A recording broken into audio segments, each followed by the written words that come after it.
Once upon a time there was a beautiful child born to a famous psychologist by the name of Sigmund Freud. Her name was Freud-Punzel. Unfortunately, Freud was so caught up in his research on development, ids, and dreams and such, that he decided he was too busy to deal with his newborn child.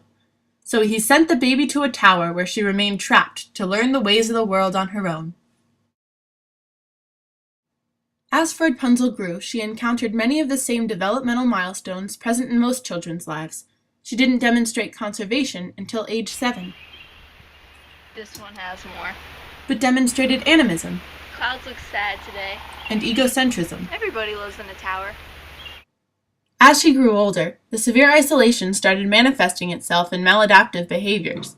She became obsessed with the cleanliness of her hair, and was extremely unnerved if it was anything less than pristine. She started having compulsions, which involved brushing her hair 487 times per day. 359, 360. It became clear around her late teens that Freud-Punzel was beginning to exhibit positive symptoms of undifferentiated schizophrenia. No, I don't want seconds. I had a large breakfast. I don't want to jump out of this tower. Thanks, I just had it done. She began to suffer through tactile hallucinations, and her speech became incomprehensible. I wish I had a frozen giraffe was sitting on my pillow this morning. The coffee's crunchy was cold and blue. But one day a handsome prince happened upon the castle. Rapunzel, Rapunzel, let down your hair. Don't you mean Freud-Punzel? Oops, wrong princess.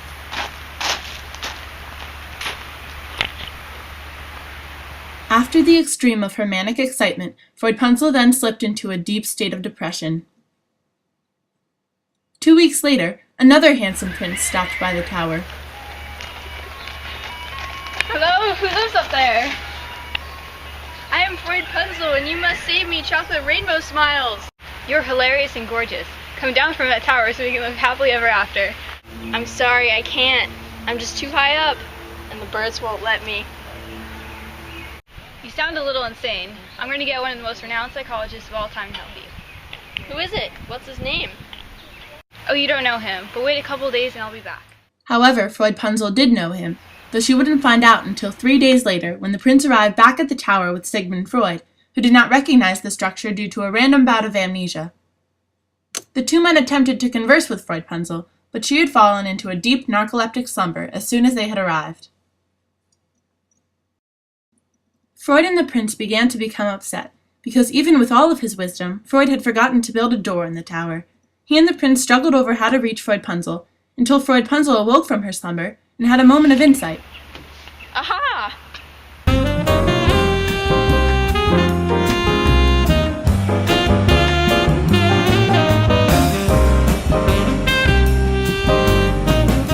When Freud saw Freud-Punzel, he realized she was the same daughter he'd locked in the tower years before. He decided it was best not to tell her. Satisfied that he could now analyze her mind, he led the prince and Freud-Punzel into his office.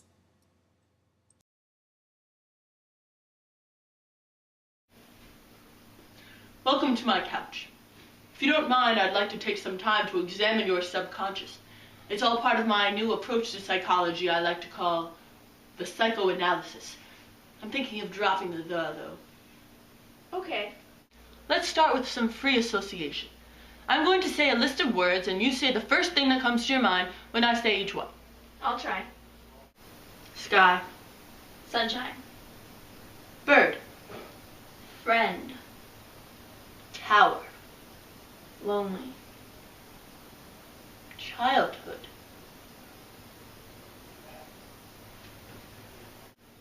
You seem to be encountering some resistance. That's perfectly normal. Try to move on. It's normal? You think I'm normal, you stupid mustache man? You're so fat. I hate you. That was hurtful. I think I'll call that unnecessary cruelty. No, transference. Moving on. Father. I'm not familiar with that word. No, you know, like a father, like a father-like thing, like a father, you know. I have no idea what you're talking about. You make me so frustrated!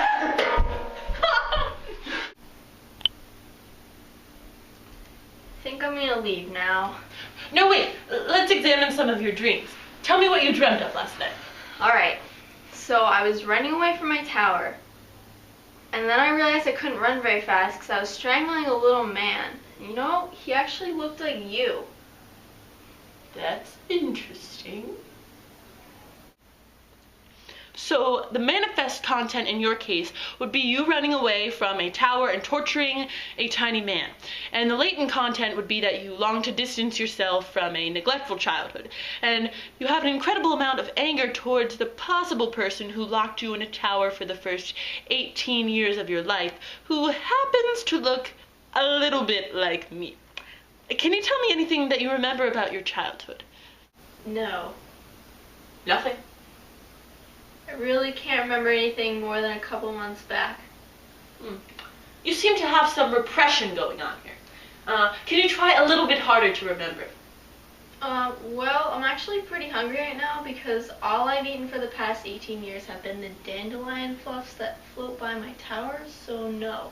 Okay, you need to calm your id and use some high road thinking here. So calm yourself, tell me about your childhood.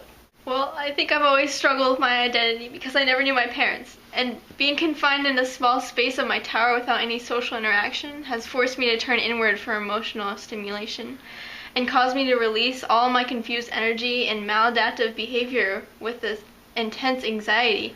But I'm ready to move forward now. I'm done running from my past. Well, that was unexpected catharsis, but exactly what I was waiting for. Now all you need are some anti-anxiety drugs for your OCD, some antipsychotics for your undifferentiated schizophrenia, and a great big dose of fatherly love. From you? No, I'm far too busy. You can find someone else.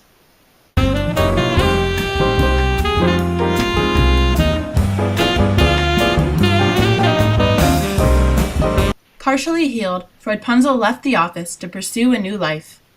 Even though she missed the critical period for developing attachment to a caregiver, she soon developed an almost normal attachment to the receptionist outside Freud's office. She also soon developed the capacity to understand certain social norms, such as how to shake hands and say hello to strangers. Although she never did fully grasp the concept of personal space. Most would say that she lived happily ever after.